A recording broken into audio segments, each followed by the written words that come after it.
Hello, everybody, and welcome to this week's Writers Chat. And this is the place where writers like to gather and we talk about all things about writing, for writers, and by writers. So we're really glad you're here. We got a lot of our regular crew in the chat, and we know a lot of you watch us on replay, and we sure do appreciate you watching and sharing this with your friends and inviting.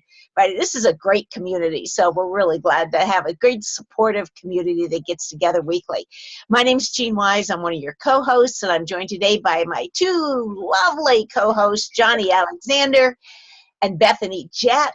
And we're going to have Bethany share with us a potpourri of marketing tips today. And she really wants a lot of questions. So be sure you put your questions in your chat and we'll go from there. And we are going to record. Okay, Bethany, I'm going to turn it over to you and let you get started. Well, I'm super excited.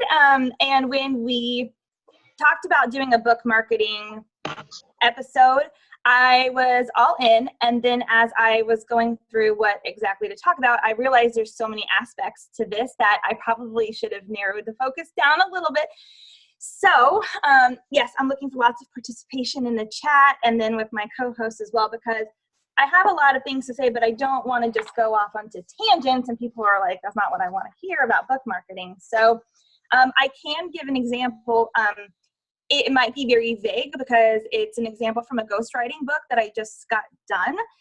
So I have to make sure I don't say anything that gives away, anything like that. But as we wrote the book, I was thinking about how we were going to market the book in evergreen ways, which means topics that always come back around, be it holidays or so just as an example, some of the chapters became things about the topic. I'm just going to say gardening so I don't accidentally say, the other thing. We're going to pretend that this ghostwriting project was for a gardening book. And so what we did was we looked at gardening throughout the seasons, how to different kinds of recipes that you can make from the things that you garden, ways to buy local, and how to get in touch with local farmers or gardeners or the food markets that you have in your city. And then reaching out and connecting to those people because they are ones who might be able to buy the book from the publisher and then sell it at the market. So having these featured local in different places throughout the U.S., having these different, reaching out to them, asking them if they have photos that they want to share that we could give credit for just as part of a promotional piece. I started thinking of gardening in television. What shows do they highlight particular aspects of this, and then talking about it and adding recipes or fun takeaways and tips inside of there as well. And then, so not only just giving a lot of information, it Dash Masters and Annette, yay. So happy to see you guys. So not only just thinking of the content of the book itself, but then having these extra things in there, because now that the book is turned in, I'm helping on the marketing side of it, and that's what we're doing is we're reaching out now to those local markets, those people. Like some of them have been reached out before the book was done, but now we're reaching out and saying, listen, we featured you. It's already at the publisher. And if, our publisher was able to, she said we could give her information to the people to reach out. Sometimes it makes it, they might get weird requests from people all the time. Like they don't know that I'm legitimate, right? So with some of them, I was able to reach out and say, listen, here's my publisher, here's her contact information. If you need more information, but we're writing a book on this topic, we featured you. And we, because the more that we do that influencer marketing now, I think the better the book is gonna sell. And so anyway, so that's marketing as you're writing. And if you're, in the middle of writing the book, these are things to be thinking about, even in novels or nonfiction. What are some places that you can go to and meet the owner or the decision makers? Maybe you can add some places in if you're writing a novel that are local to you as the author, because they want to celebrate the fact that their shop had a mention in this book that's being published, self-publishing or not. Like, I think we need to start thinking about these things. And it makes social media a little bit easier as well, because then you can take photos, especially if it's local, at those places. Or if you reach out to people who go to those places in another state or another country. My screen froze for me, but I hope you guys can still hear me. Yeah, yeah. Okay. That's a weird face too that I see on my screen. You look cute. I'm sure it'll unfreeze in a minute. There we go. So you can have people like join in with you, you know, as you're doing this. So the marketing plan is a lot easier on the back end, I think, if you tie it in as you're writing, or even going back in and thinking, you know, how do I do this for a book that's already out, which is something I'm doing right now with the Cinderella Rule, which is 5 years out, 7 years out. How do I really ramp up? That's crazy. How do I really ramp up that marketing? And I've been thinking about LinkedIn. So here's why I said this will go into a rabbit trail if you guys just let me talk. So let me stop you real quick, because I do have something that sort of dovetails into that. Just you're talking about the local influencers and having them sell, and this isn't something we did ahead of time, but you know, I was in that novella collection for the Erie Canal Brides collection. And after the book was written and released, one of the other authors in that collection contacted an Erie Canal Historical Society up in New York, and they now carry our book in their gift shop. So, that's wonderful. Yeah. Isn't that cool? So, you know, those kinds of things can happen if if you're writing the right kind of fiction book. You might be able to get it into a gift shop that features, you know, your place or your history or whatever. Yes. Yeah, so that is really cool. Yeah, and I love the idea of marketing while we write it, because often that's when the ideas are coming to us more than, like, boy, this book's done. Whew, now I have to market. It's like two separate things, and it's not either or, it's and, you know, and so it kind of gets our muscles better as writers, I think, to kind of merge them together as one process. Yes. Right. Yeah. Exactly. Yeah, and Lori put even reaching the bookstore at your alma mater. Mm-hmm. On that, where your college bookstores a lot of times will carry graduate. Mine carries mine. The little Bible college I went to out in Missouri, they carry my books, and it's really sweet.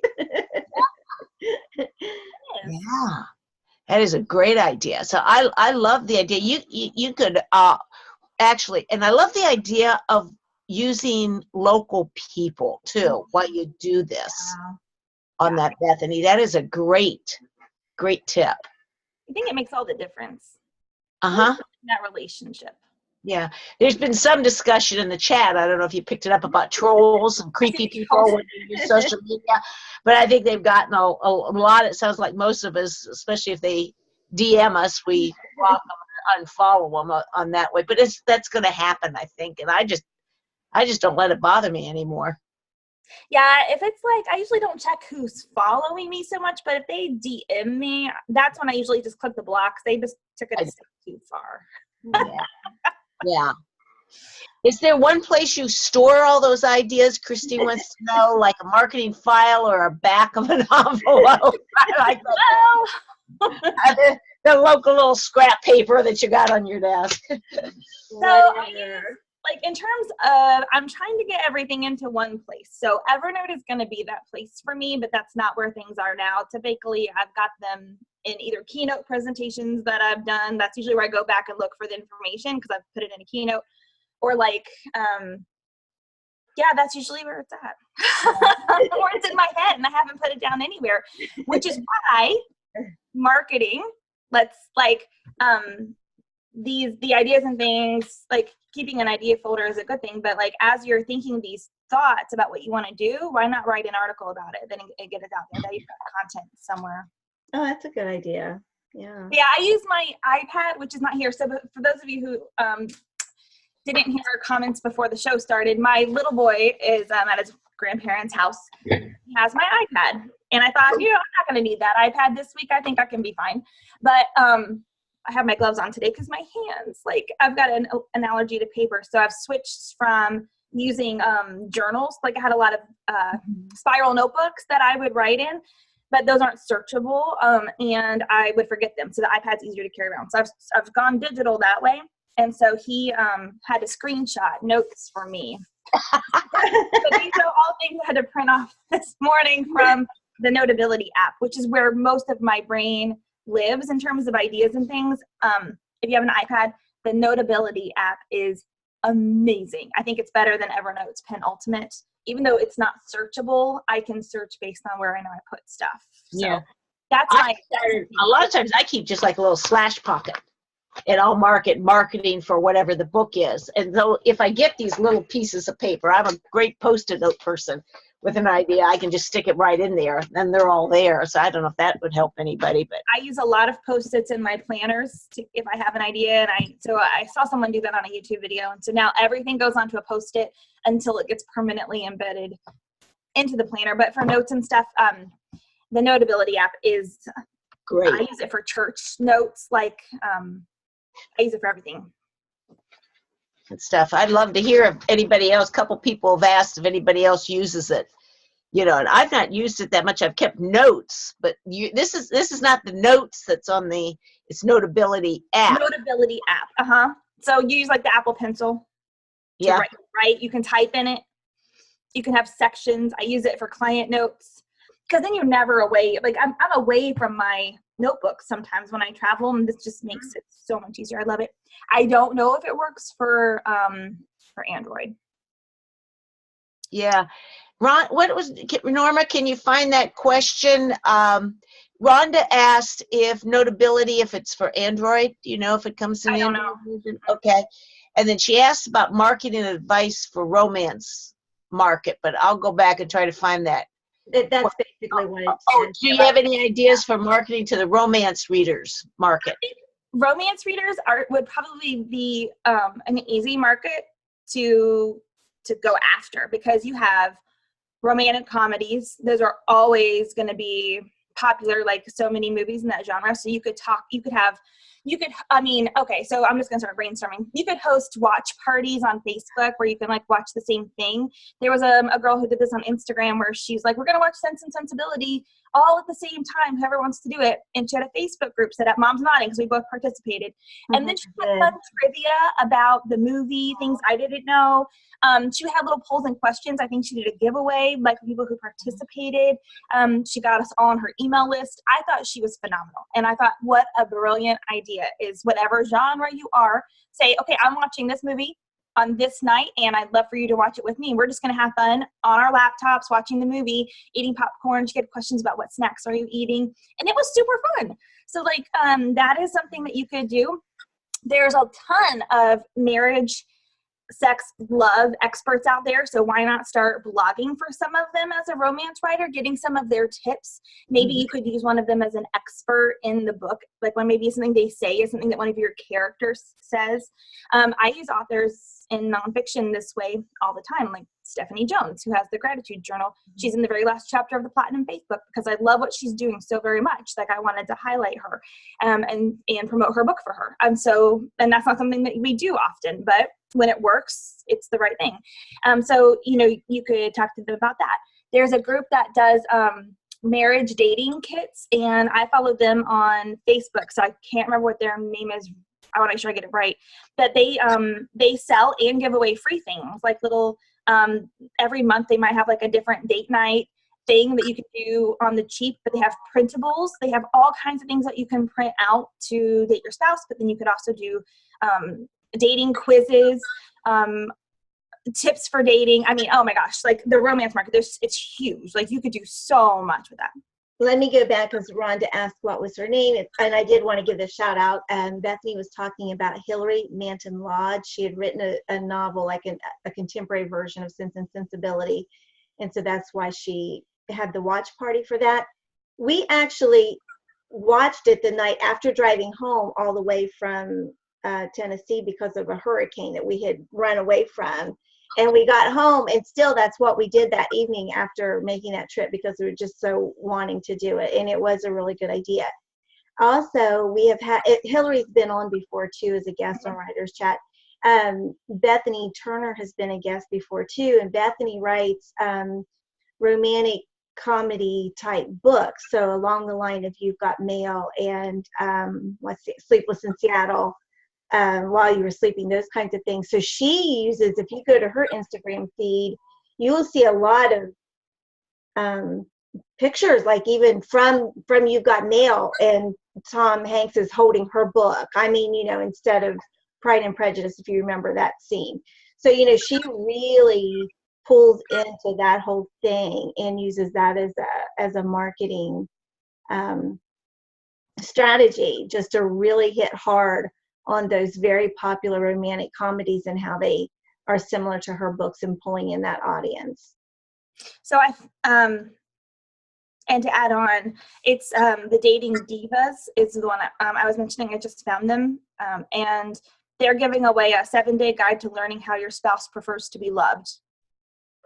Wow. Why not do the same thing? Like, call it something else, but do an email campaign like that. Like, so I just put their link in the chat. And for the people listening, it's facebook.com/thedatingdivas. But those are nonfiction things that you can do as a romance author. Like, people who read romance, they're interested in romance. So make like a top 10 romantic movies you have to watch this summer. Like, use the seasons as, in Christmas, Hallmark movies. I mean, I would be showing a lot of different, whatever type of romance you're writing, because there's so many subgenres. I would be showing those kinds of books on your Instagram feed. I've listened to Gary Vee for about 2.5 hours this morning, so I'm pretty charged up right now on because he has a curse-free podcast now, guys. Like, I would have listened to him anyway, but I'm telling you, I'm just letting it roll. And and then when I'm blow drying my hair, I switch over to his YouTube so I can watch the captions. like otherwise you're just gonna sit there. That's what I always think. Like, I'm blowing my hair and be doing something else at the same time. So I'm really excited about Instagram, like, as you know, but again, just having him confirm, put that 80% of your stuff there and practice. And then somebody said to him, what happens when, if Instagram dies? And he said, well, that 80% of the attention has to go somewhere else. So he calls it tasting. If you're not tasting the other platforms, you're not going to be ready when it hits. You're going to have to start all over, which is why you have to have a presence on the other ones. And I thought, genius. Anyway, he said a lot of genius things today, so I'm super excited. Well, we love your enthusiasm. Yes, we do. So, I love it. I don't love know it. where to go from here. Josephine asked a question, Bethany, and it looks like she's got a different type of book, and I'm thinking it's kind of more like a journal type book. She calls it the Book Lover's Companion. Yeah. Had some interest, and then someone else, I'm scanning down, Annette commented, he has a Laura Ingalls Wilder companion coming out next year. So these kind of companion supplemental books. Do you have any tips on book marketing those type of books? Yes. So let's start with Laura Ingalls Wilder, because That's great.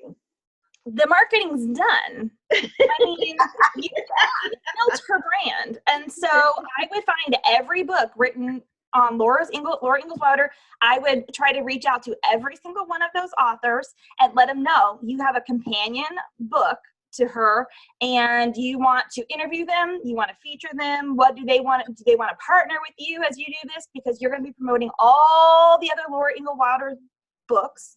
And then any TV shows, anything that's going on, I would have a Google search alert, which is probably a better way to do that, but I would have a Google alert. Anytime someone mentions Laura Ingalls Wilder, I would have an email being popped in so that you can go and comment on the blog post. I'd be finding other people who love it. There's a cookbook. My mom gave me the cookbook for my birthday one year. I would start making those recipes and featuring recipes would be hot. Yeah. Keto versions of those recipes and then pull in this is how you go outside of your bubble, right? So, like, here's a Laura Ingalls Wilder recipe, biscuits and sausage gravy. Well, you can make sausage gravy without flour, and you can make keto biscuits. And then you market that to the keto people and pull them in a little bit, because they might like Laura Ingalls Wilder. You don't know, I do. Anyway, so that's just off the top of my head. I'd be reaching out and doing everything to reach Laura Ingalls Wilder fans. I'd be looking on Facebook and joining every group that has to do with her. She's in the news right now, or she was, because they want to pull her book because of the words that they used. And so now you've got a whole other topic on censorship in books. So I'd be reaching out to people who talk about that too, because she's newsworthy right now. I'd reach out to any of the museums that hold her stuff. I could probably stop there. But anyways, those are some ideas. The book lover one is pretty broad. She could do a book series, couldn't she? Like you said, a current bestseller list and pull some of that connection with that. She could probably put kind of categories of books. I'm assuming her book lover thing, companion, it would be for any type of book. So yeah, and I haven't seen it, but I have looked at books like at Barnes and Noble where you can keep track of the books you're writing, and you can like give it a star or a rating inside of the book. It's very similar to Goodreads, but on paper. So I'm not sure if that's, but I would just be reaching out to libraries. Because they have people coming who might want to be tracking their books. I'd reach out to homeschool moms who need to keep track of the books their kids are reading.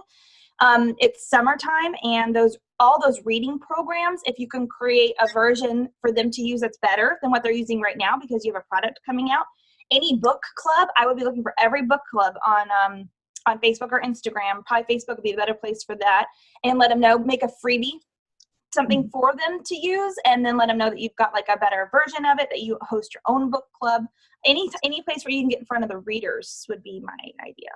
Great. That is great. With a bunch of conversation, I'm afraid we may have missed something, so I'm going to go back here real quick. Rhonda said that not many Christian books are in the genre she's writing, and so she's had a hard time promoting a book that has scenes I'd never write. And I'm assuming some hot scenes is what I am too. But I'm wondering, how narrow are you considering your genre, Rhonda? I mean, that's because there are a lot of books out there. Did she answer? Scottish historical romance. Yeah.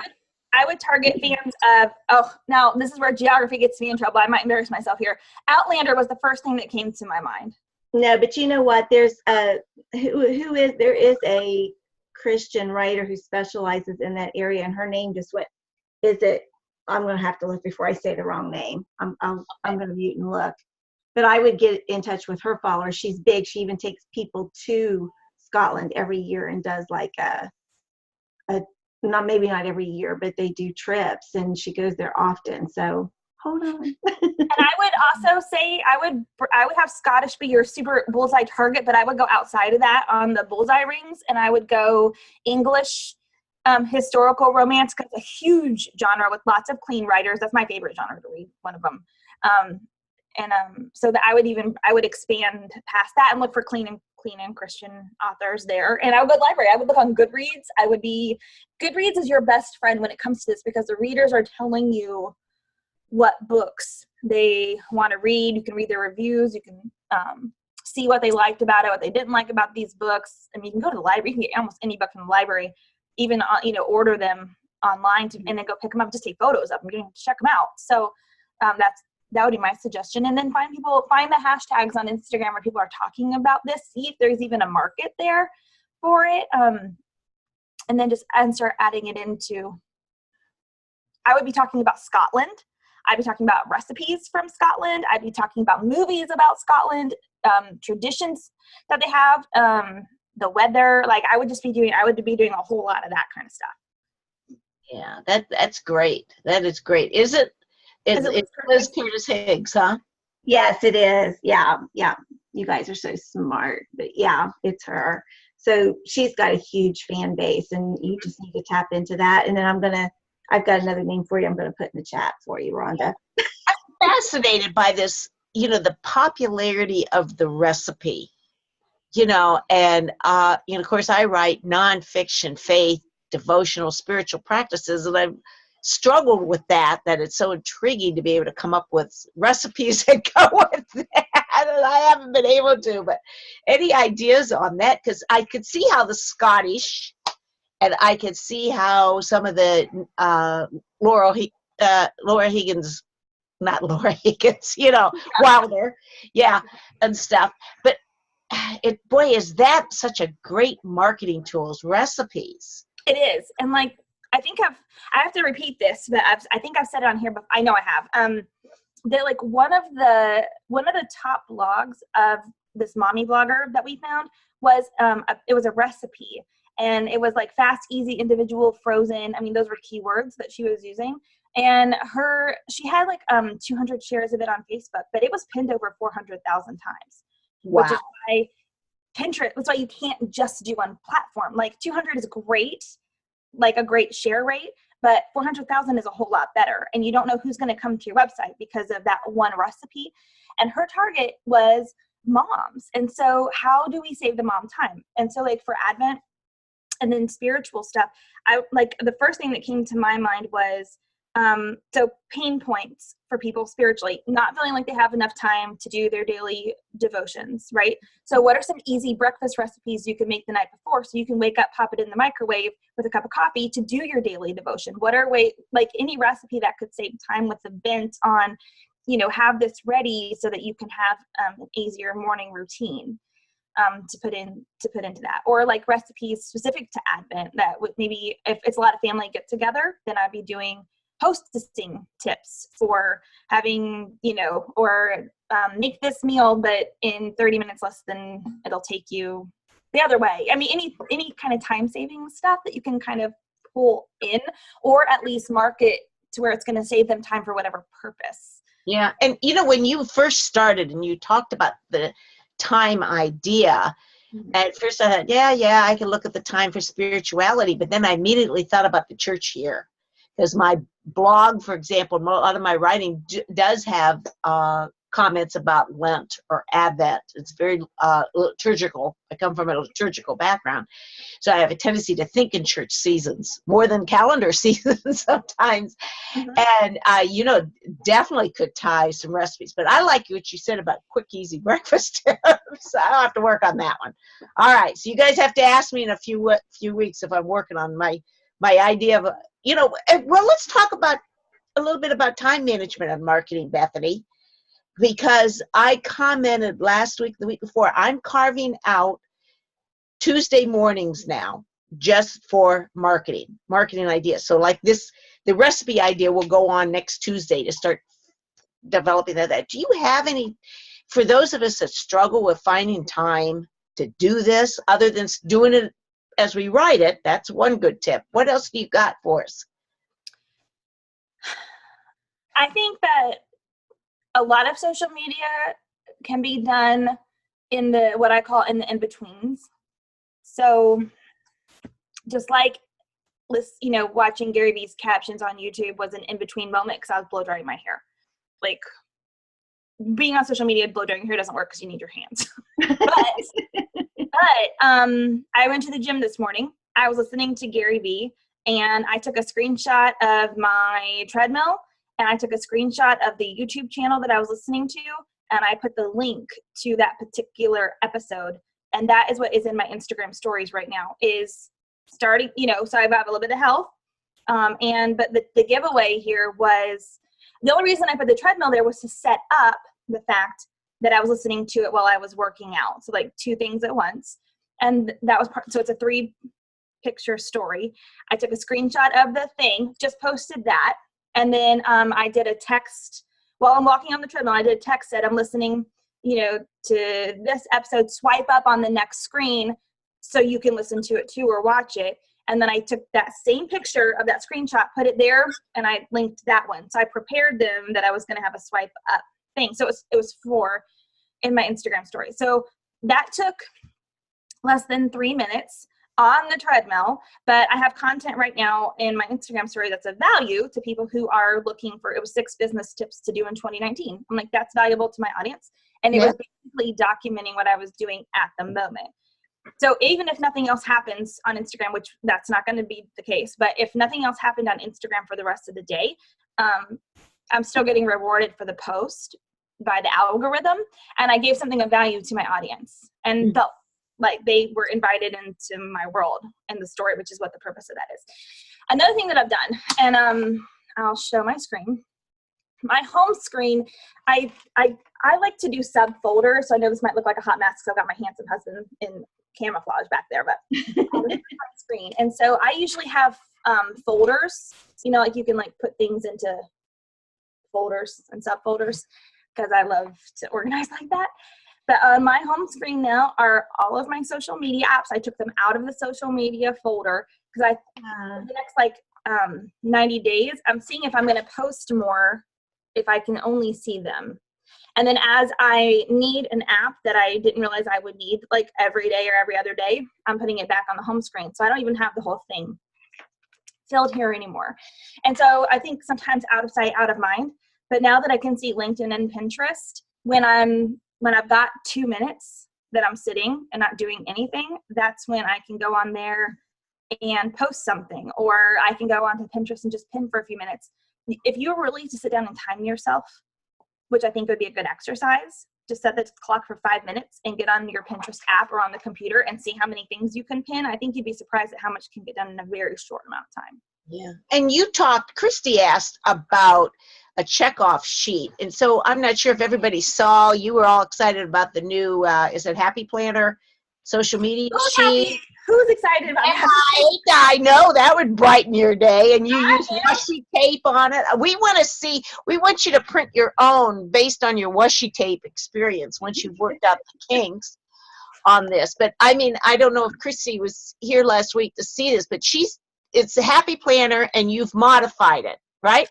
Yes, this is an idea I got from, her name is Kell. Her name is Heather Kell. So her YouTube and Instagram are Kell, Kell, of a plan. So she's the one who, like, if you go into a lot of these Happy Planner groups on Facebook, so if you like the Happy Planner, I recommend it. It's also MAMBI, Mambi. It stands for Me and My Big Ideas, which is their overall company. It was started by a mother-daughter. Would you say that again? Mambi, MAMBI. It stands for Me and My Big Ideas. And the Happy Planner is a product that's their head company. So I didn't understand how they went together until just recently, actually. I just knew they worked together. I didn't realize it was the same company. So I'm a big Happy Planner fanatic. And they just released, like just last week, these Get Social. There's 20 of them, and it's 2 pages each. And so I did this little inside look on the Serious Writer community page, I think, the Serious Writer community group, because I was testing it out. And so there's a lot of places for tracking. And so, but she's like, I don't need all this. And I thought, well, I don't either. So I just used washi tape to tape off the parts that I didn't need so that I can work it for me. But this is what I'm doing management-wise on social media.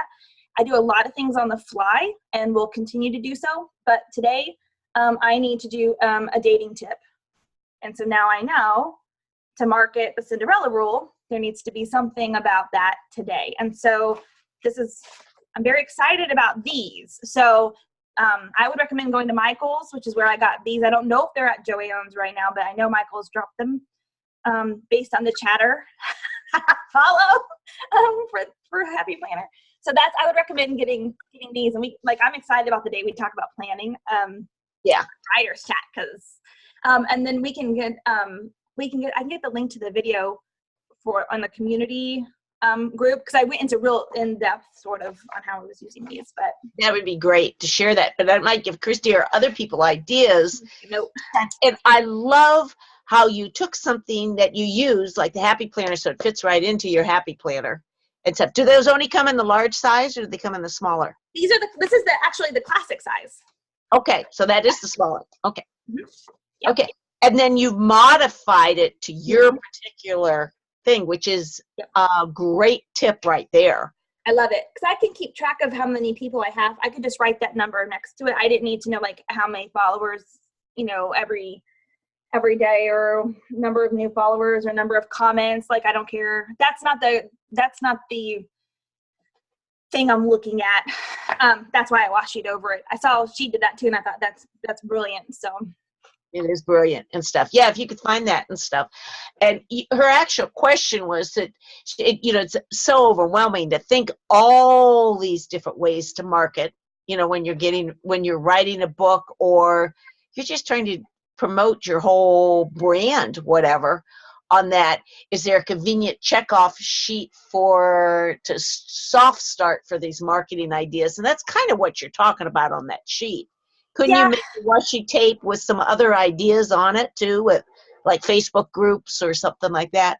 I thought about creating one, and I probably will, because now that I'm not kidding, thank God all these books are turned in.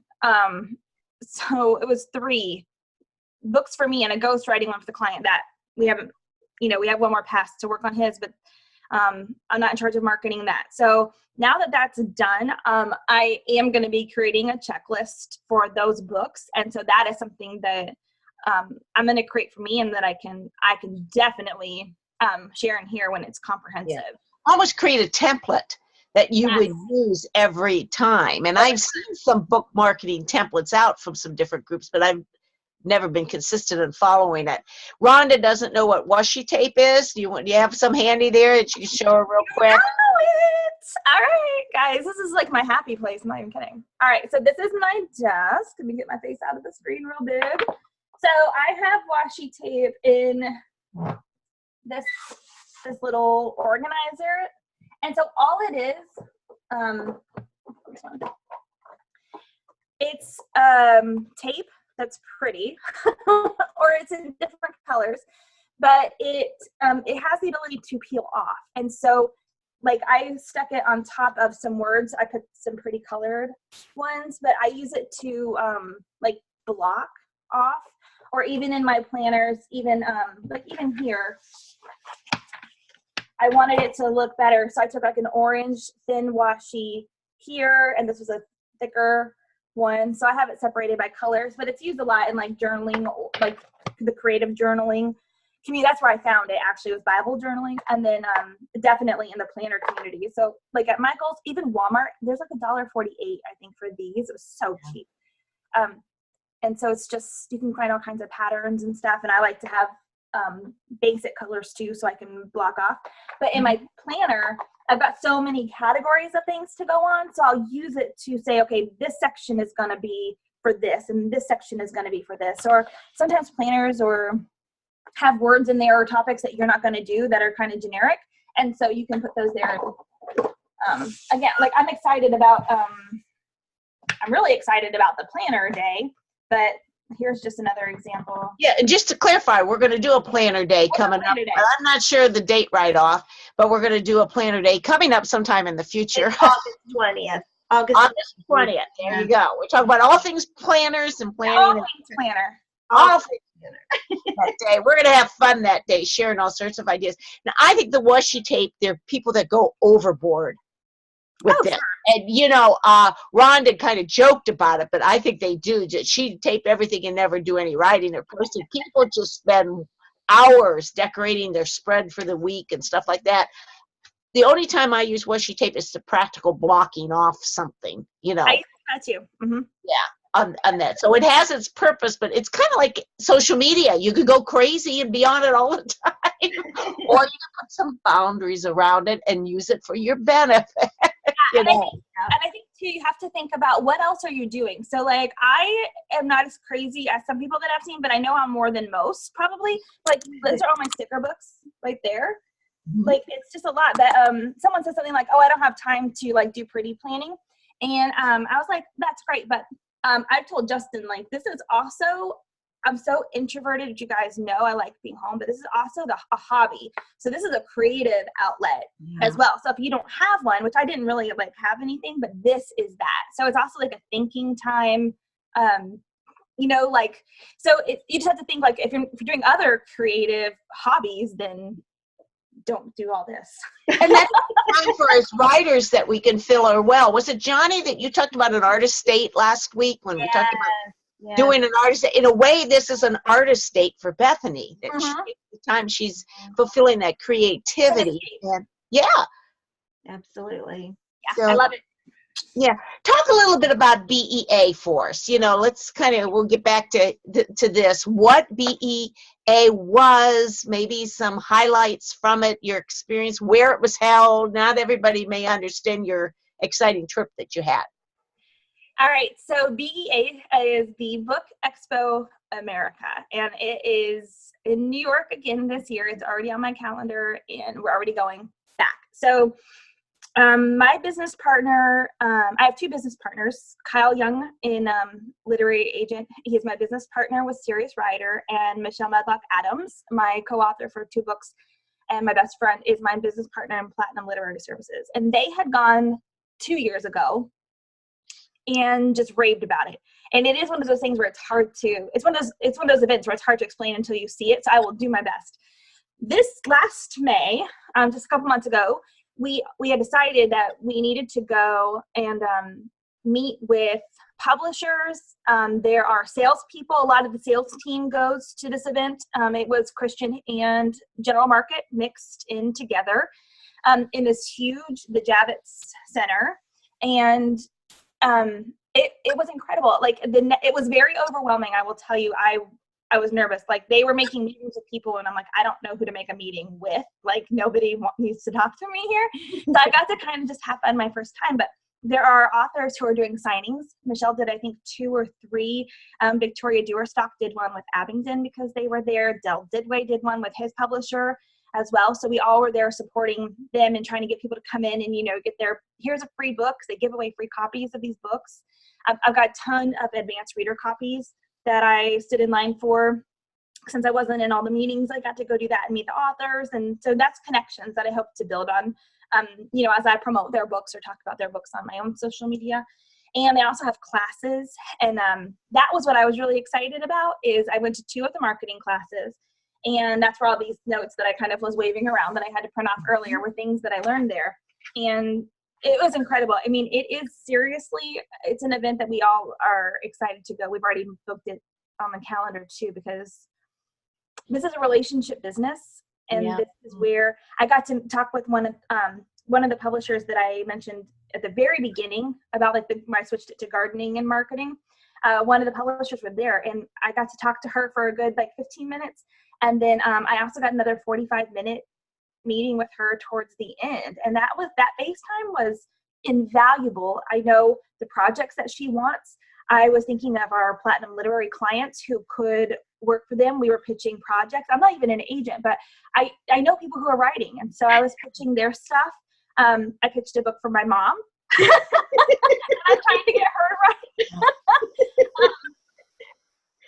But that's it's amazing. And I think, not everyone's in a place where, it would be worth the expense to go.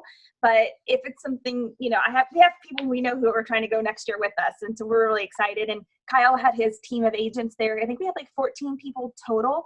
And even the junior agents, they have their own meetings. I mean, they're young, but they are smart. And they were going off site to meet with the publishers while they were there. Todd Stearns, who is a friend of Michelle's, he's an acquaintance of mine, but he's friends of Michelle's. We got invited to Fox News, so we got to go up and sit in his office for an hour and talk with him and see. It was just amazing being right there. So I took notes at the marketing class. And so a couple of things, it's never long enough. Okay, so why don't we do this? I'm going to let you guys talk for just a couple minutes. I'm going to look through and just maybe pull out 2 or 3 things. 2 or 3. That sounds good. That sounds good. Well, I'm wondering if the Book Expo of America, similar to the old, and I'm trying to think of it changed initials, the old Christian. ICRS. Is that what yes. ICRS anymore. I think, it's huge because it's also general market. I mean, so it's just. Yeah, I think having the general market in. The original, I was able to go to one of those a long, long time ago before it kind of fell apart. And it was in this huge display area, and it was overwhelming, and you could sit down and talk to the publishers, and there were free books. So it sounds very ICRS, right, there it is. And it's in Nashville now, but then that is only Christian marketers, I believe. The one down that Muncie runs it. Yes, you're right, Tina. It's the Muncie one on that. And I know ASA, which is the Advanced Writers and Speakers Association, has become really, they try to hold their meeting in conjunction with that because that's for just Christian marketers on that. But it sounds, and a little bit more maybe accessible in Nashville. And then I think maybe the New York one. What does CPE stand for? Because now it's CPE instead of ICRS, and it's Christian Publishing Expo. I'm not, but I am going to be there. So Christian Product Expo. Christian Product. No. Okay. Yes, we're doing. We just found out that we are going to be doing a signing there. So it looks like great. Copies, early, and Michelle and I are going to. I feel like my job is to schmooze the buyers because that's who's coming, right? Like we want the booksellers to want to promote the book and just make connections with them. And the fun thing about meeting the sales team, because Abingdon is one of my publishers for Platinum Faith, and that's who we're going with for CPE. And we got to meet the people on the marketing and sales side at Book Expo America. And so because we kept going back to the booth, we got to know them a little bit better. And they were our guests at our Serious Writer Awards, which meant Rhonda got to meet 2 of them as well. So we like to try to, leverage those connections for people because she won our Serious Writer Writer of the Year. But just making those connections with the people who are in charge of marketing your book, like they know us now, like we're faces, not just names. And I think that makes all the difference. And that's one reason I would recommend, like, if you have books of publishers, I think that would be a reason to maybe put an investment as an event, because you're going to learn too. Not only are you networking, but you're going to learn. So I circled like everything on this page. So Okay. I think this page might be the one to talk Go about. for it. Give us some tips. All right. So the 2 classes I went to were panels, 3 people on the panel, and they were all booksellers. And I know you've heard me say this, but I feel like I have to say that in case she's already said that. I'm acknowledging that it's been said. But the booksellers market the way I would market as an author. And so a lot of people were there because they were booksellers. I don't know, I was probably in the minority sitting in there as an author for this, but I thought it's exactly what I have to do as well. And so here's some things she said. What works always works. And I liked that. What works always works. Do it thoughtfully, strategically, and with the most up-to-date tools you can. So that was something she said that I really, really liked. She also talked about metadata, which would be like all the stuff on your blog to make the SEO work and the tags and all that. Basically, she said the definition for metadata was the data behind the data. And that kind of made sense to me when she said it like that, because this is not something that I like to do and don't do, honestly, very well. And she said respect it. And that was kind of her opener into this section on metadata. And I spent a good amount of time there. She said, you have to, because of voice, which is something we talk about in here a lot, voice and audio is huge. It's not going to go away. You have to describe the book the way people talk about it, not the way we used to write that cover copy. So we're not writing it the way we should be writing it. We need to be writing it the way people talk about it. And one reason is because of voice search. How is your person telling Alexa to find a book on Amazon? It's not the way we're writing the back cover copy or she said catalog copy because she was talking to booksellers. But I thought, okay, for blogs, for any kind of content that people are searching, the metadata, they're not going to say some of the beautiful words we put together as writers. They're going to be saying, I want a book like Outlander, Scottish historical, right? Like, how are your readers thinking about things? Which I think Goodreads is a good place for us to do research on our genre to see how people are talking about it in the review, in conversations, if they've got book clubs online where you can read what people are saying, and really getting back into the conversational style of how people talk, I think is going to be really important as we're writing this stuff. She said refresh the metadata, because keywords change, and that changes your discoverability and your search. She talked about why voice search is crucial in 2019, because like we're already using it. Like we've got the Apple HomePod now. Like, I don't know, I love it so much, but Alexa is a thing, Siri is a thing. We talk to our devices, and that's just going to keep happening. Then she said, as a new author, so many new authors apologize for not having big platforms. And I was like, ooh, talk more about that. And she said, you have to think about how you successfully engage with people. And they were not discounting social media at all. So this is not a time to say, well, Bethany said we don't have to do social media. Nobody said that. That was not even a question asked. It was, but think beyond that. What special interest groups are you a part of that could work with the book? And as they are trying to sell a book, they're thinking of the special interest groups to get in touch, which is just what we talked about at the very beginning of this thing. Brain dump all their resources. I don't know why I wrote that, but I wrote brain dump all of their resources underneath special interest groups. So maybe look and see the kinds of things that they're marketing or talking about. We need to use all of our assets, not just social media, going beyond social media, kind of like what we're talking about today, reaching out to these local places. They talked about borrowed platform, even though they didn't call it that. They talked about borrowing marketing, which is called news hacking in marketing terms, which is what you're doing with Laura Ingalls Wilder. She's in the news, and guess what? The marketing's done. Let's just ride that wave with it. So anything that your audience is paying attention to that works for you, that's when you jump in the conversation. I know we're getting close to 12. And then the data, they said, don't be afraid of it. Look at the hills and the valleys. So make sure you have the analytics, but look at the top and look at the bottom and think about what was happening at those times. And that's where we pay attention. And then the last thing I'll say on the bottom of this page was the way you engage your audience is by supporting them, because it's always about them. Marketing is such a Christian thing. And yet I think Christians sometimes are the most resistant to marketing out of everybody that I talk to. And yet it's the most Christian philosophy. It's about the other person and how do you serve them and not yourself. And so again, it's just that idea has been all throughout grad school. And it's every time I go to these marketing classes, when I listen to Gary Vaynerchuk, it's always about the other person, not about us. And like, there's a lot in here to talk about hashtags, and we could do, I know we're going to do some social media stuff too, so I can come back to these notes. If you're in the club in here on the replay, I did an entire 2-hour session on this. So make sure you watch that video inside of there. But other than that, I don't want to take up, I know we're at time, so.